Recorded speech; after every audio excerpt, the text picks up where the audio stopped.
Hi everyone, this time we will be cooking a very common vegetable Filipino dish, Ginisang Pechay or Sauteed Pechay. Let's get started.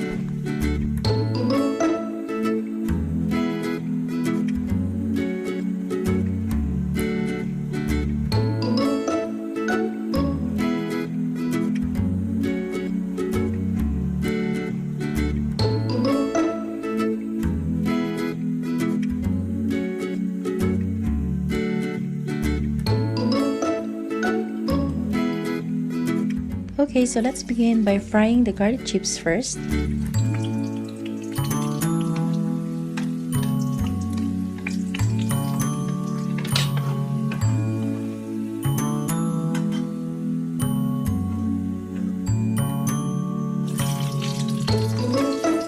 And then we're going to saute all the aromatics with the pork and tomato.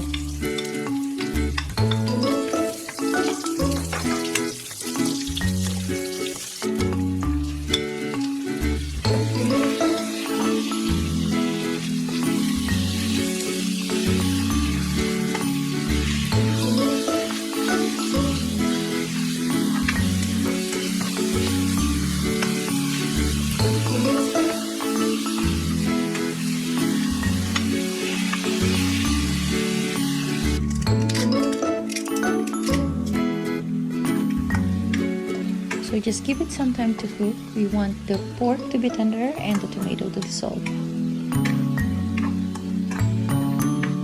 I've turned up the heat at this point.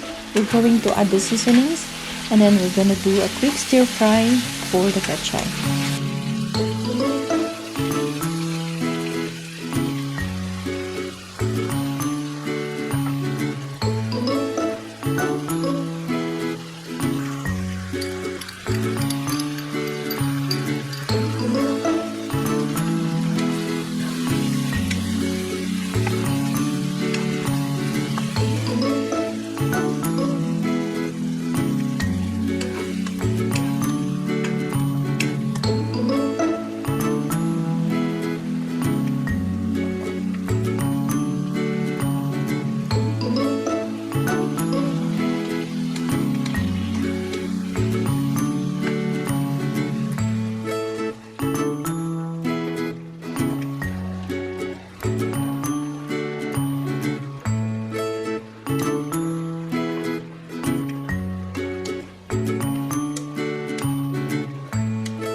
If you like this recipe, please leave a comment and subscribe if you want to see more. Happy cooking!